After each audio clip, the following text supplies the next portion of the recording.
pirmo veiksmo pirmas dublis.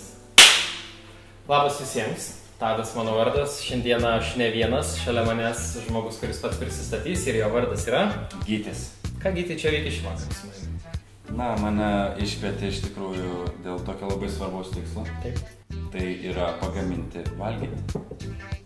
Kas yra labai svarbu šiandieninėme gyvenime, nes šiuolaikinis žmogus negali apsieiti be maisto. Ar ne, Tadai? Taip, svarbu maistas būtų kokybiškas ir labai skanus. Visiškai teisingai. Taigi šiandieną tą progą mes jums esame pasiruošę pristatyti lengvą, graikišką patiekalą, kurį pavadinčiau taip. Kai svečiai užpuola.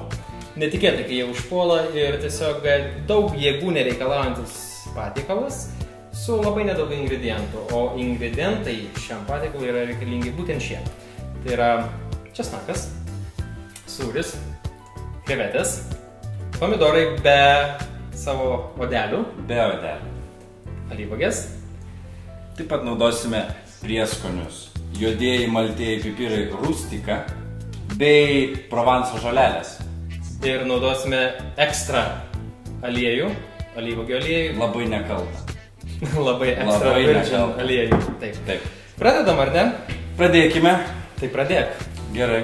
Pirmiausia, norėčiau, kad šitam patiekalui, kad pradėti jį gaminti, supjaustytum sūrį gabaliukais. Ir nuo pat pradžių man duoda sunku darbą. Kokiais? Gal aš pradėsiu? Gerai, aš pažiūrėsiu. Gerai, tiesiog supjaustykime labai plonais gabaliukais, o nepjaustykim, bet... Kiek čia centimetro stovis. Prašau. Gerai.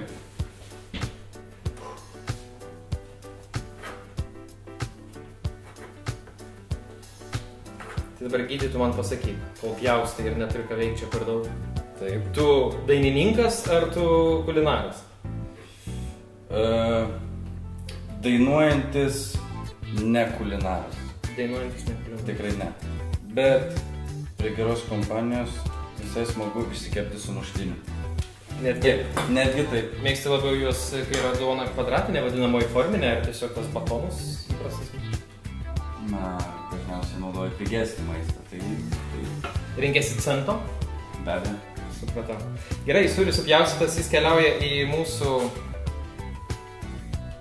metalinę skardą ir šitą sūrį mes išklosime ant dugno.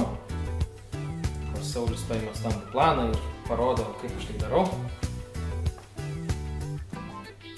Gal nori pabandyti, labai fainai. Aš jaučiu, nes labai čia gražiai viskas atrodo. Na, labai gražiai.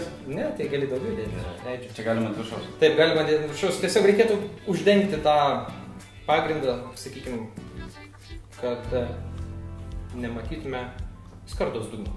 Įvardykim tai taip. Kuo sūrio daugiau, tuo skaniau. Toliau, ką mes turime padaryti, tai savo sultyse marinuotus pomidorus be odelių imame ir pjauname per pusę. Nori išsitepti rankas? Ne. Na, aš jau su sūriu pakankamai išsitepiau. Tai esi baltarankis? Nesu rasistas, bet taip aš baltarankis. Supratau. Tai kol pjaustų pomidorus per pusę, aš pasakysiu, ką mes su jais toliau darysime. Ar tu gal žinai, ką mes darysime? Na, be abejo, žinau, kad toliau su pomidorais mes darysime tai, ką pasakys mums Tadas. O Tadas pasakys tai, kad mes juos dėsime ant jau čia skardai esančių sūrių. Beje, nepamirškime, kad sūrį pirkome parduotuvėje vasarą. Nors vasarą baigęs, bet kodėlgi neišbandžius tokios maisto prekių parduotuvės kaip vasara. Ar žinote bent jau, kur ji yra? Tikrai ne. Ji yra Gargžduose, Vasario 16 gatvėje. Puikiai parduotuvė vasarą. Bent jau žiemą gali save pamaloninti netikrai saulės spinduliais sklindančiais iš tos parduotuvės pardavėjų, kurios iš tikrųjų yra puikios nuotaikos. Aš pastebėjau, kad Gargžduose dažnai daug žmonių šypsosi. Taip, nes nematom reikalo liūdėti. Šypsokis. Labai šaunu. Aha. Štai taip, aš iškroviau jau beveik. Paslėpiau mūsų sūrį. Tai sūrio galima dėti pagal skonį. Iš tikro taip. Ir jo gali būti dvigubai daugiau, jo gali būti dvigubai mažiau priklausomai nuo to, kiek žmonių jūs ruošiatės pamaitinti. Šitą, sakykime, užkandėlę, jeigu jau kompanija, kuri netikėtai išpuolė į svečius, nėra labai didžiulė, 3-4 žmonės, aš manau, kad Alyvuogės. Sakai, nerasistas, ar ne? Ne. Bet alyvuogių nemėgsti. Nelabai. Pasakysiu vieną alyvuogėm, žinau, tau reikia dar sukresti.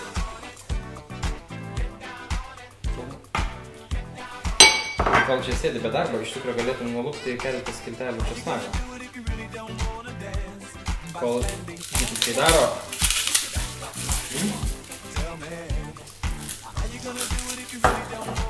Palikėme jį šiek tiek minutėlį vieną patį. Tegul jis susivokė savyje, ką jis turėtų padaryti. Ir visą tai, ką mes sudėjome į stirdą, paskaninkime pipirais. Jų daug nereikėtų iš tikro. Vėlgi, jeigu jūs labai mėgstate aštriai, galite dėti jų daugiau. Ir Provanso žolelių rinkinys. Oi, taigi. Pasirodo, ne? Kiek reikia skiltelį? Porą užteks, ačiū. Čia galima apsimesti, kad čia yra šiukšlinė nuberti. O galima ir neapsimesti. Galima ir neapsimesti, pavyzdžiui, paimti lėkštutę. Taip. Ar žinai, Gyti, koks yra greičiausias būdas susmulkinti česnaką, turint mažiausią sąlytį su juo? Drįsiu teikti, jog reikia, šitą mačiau, reikia spausti. Matėjai, ne? Šitą tikriausiai. Jo. Ir ką, ir dėti taip, jis čia viską... Nu dar gal papjausti. Teisingai, tai dar papjausti šiek. Kaip matote, tai yra mažiausias sąlytis su česnaku. Taip, tai yra mažiausias sąlytis. Ir ant viršaus viską paskaninsim. Mėgsti? Nežinau, daug nevalgau, bet tikrai paragausiu. Ir kur mes pirkome šiek tiek? Mes jas pirkome nuostabioje parduotuvėje Vasara, įsikūrusioje Gargžduose, Vasario 16 gatvėje. Tobulą.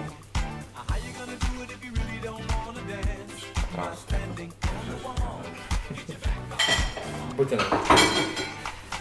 Ir kągi, visą šitą skonį, vasarišką skonį iš parduotuvės Vasara esantį šioje skardoje norėčiau paskaninti labai nepeltų extra virgin, pirmo spaudimo alyvuogių aliejumi. Šlakeliu. Šlakeliu, tai tiesiog labai nedaug. Ir visą tai, kaip čia lietuviškai pasakymus, šaunam, ar ne? Aš nežinau, kodėl sakoma šaunam. Na, neaišku, kodėl sako, kad šaukim tai į orkaitę. Ir manau, kad tai reikėtų... O, ačiū, jis labai malonus. 15 minučių turėtų šiam patikalui ištekti, 200 laipsnių orkaitė įkaitusi, dedame ir uždarome česnikas bus toliau.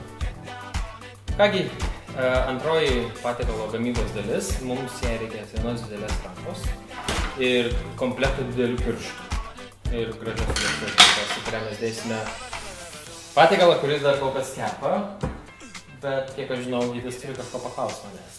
Kadangi turime dar visas 2 minutės kepimo, manau galėtume artimiau susipažinti, ne taip artimai, bet galėtume susipažinti su Tadu. Taigi Tadu. Aš pasistiepsiu taip. Kuogi tu užsiimi? Aš užsiemu viskom. 9 matai, 10 badas. Ai, bet kai esi kulinaras, tai gal nelabai bada. Kai esu kulinaras, tai nėra bado, nebadauju. Aš šiaip tai dar renginius organizuoju. O, aš čia mačiau, kad taip... Oi, kas čia? Nejaugi tai kortelė? Nejaugi tai vizitinė Tado Grabio kortelė? Taip, tai vizitinė mano kortelė. Labai šaunu ir aš manau, aš ją įsidėsiu savo karvyčių sterblę. Ir tebūnėjai ten būna visada. Gerai. Taigi, Tadai, ką gali papasakoti apie Gargždus? Ar tai tavo gimtas miestas? Taip, tai yra mano gimtas miestas. Taigi, tęskime toliau šį pokalbių šou. Mums liko 1 minutė. Tai ką tu manai apie Gargždus? Nemanau, kad tai yra įdomu. Be abejo, labai teisingai iš tikrųjų, nes Gargždai yra toks miestas, toks geras miestas. Tai ką čia daugiau pridursi? Pridursiu, kad tai vienintelis miestas su savo apylinkėmis, rajonas, sakykime, visas. Ir tai yra vienintelis toks rajonas, kuriame gyventojų skaičius auga visoje Lietuvoje. Ar žinai kodėl? Nes jūs mėgstat daugintis? Ne, dėl to, kad tai yra pats geriausias miestas ir rajonas. Labai šaunu iš tikrųjų. Ir ką norėtum dar pasakyti mūsų mėliems žiūrovams? Tai jeigu jų bus, tai bus gerai. Tai aš jam pasakysiu, žiūrėkite mūsų laidą. Mes čia su Gyčiu stengsimės jūs stebinti nuostabiais, puikiais patiekalais. Ir česnako išlukštenimis. Taip, o kitą laidą ims vairą į savo rankas ponas Vytis. Ir jis jums pristatys savo firminį patiekalą. Kurį kol kas paliksime paslaptyje, nes mūsų užkepėlė jau ir iškepė. Taip, iškepė mūsų užkepėlę. Ištraukime, pažiūrėkime, kasgi čia mums gavosi. Tas kvapas. Geras? Geras. Kad gal pusės ingredientų aš čia nelabai valgau, bet kvapas geras. Geras. Gerai, tai tiesiog, kadangi jau tu kitą laidą pristatysi savo firminį patiekalą, tau reikėtų pradėti tam ruoštis, šiek tiek nusiteikti. Tai aš tiesiog noriu, kad tu padekoruotum lėkštę, sakykime, šiuo nuostabiu patiekalu ir pasiūlytum mūsų žiūrovams paragauti. Daugi ne. Pradėkime pradžiai, be abejo, pasimkime letenėlės ir kiek įmanoma atsargiau ir sukaupčiau pabandykime išlupti bent vieną gabalėlį. Aš siūlyčiau tau lupti taip, tada lengviau užkabinsi sūrį, kuris yra ant dugno. Visiškai teisingai, Tadai. Ačiū tau. Laikyti tavo? Bandom. Taigi, imu kairę letenėlę, keliame, prilaikome dešiniąją. Kažkaip sunkiai sekės, ne? Gal aš abiejų pusių bandykė. Gerai. Tiesiog suspausti ir tiek. Na, didelio grožio, sakykime, lėkštėje nereikia, nes pats patiekalas yra tikrai skanus.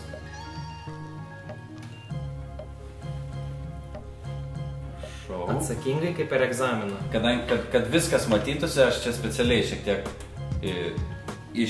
paskleidžiu per visą lėkštę. Ir manau, reikėtų ko nors papuošti. O štai, kaip tik po ranka mums pasitaikė ši puikiai gėlelė iš Gargždų laukų, kuri, kaip jin vadinasi? Violetinė gėlė. Violetus gėlius. Taigi, dedame ją čia ir kągi mūsų patiekalas paruoštas? Taip, patiekalas paruoštas, bon appetit, mėly žiūrovai. Ragaukit, skanaukitės, gaminkitės tai namuose. O jeigu kyla klausimų, kaip patobulinti šitą patiekalą, ar kaip jį, sakykime, pagaminti, rašykite postus po video, ar ne? Taip, net. Aš arba profesionalus virėjas Gytis atsakysiu jūsų visus klausimus. Ir galbūt mes atsižvelgsime jūsų nuomonę, jeigu labai norėsime ir paruošime kažkokią tai ypatingą patiekalą būtent su tam tikrais ingredientais, kuriuos jūs norėtumėte, kad mes gamintume, ar ne? Taigi. Skanaus visiems, iki kitų susitikimų. Iki.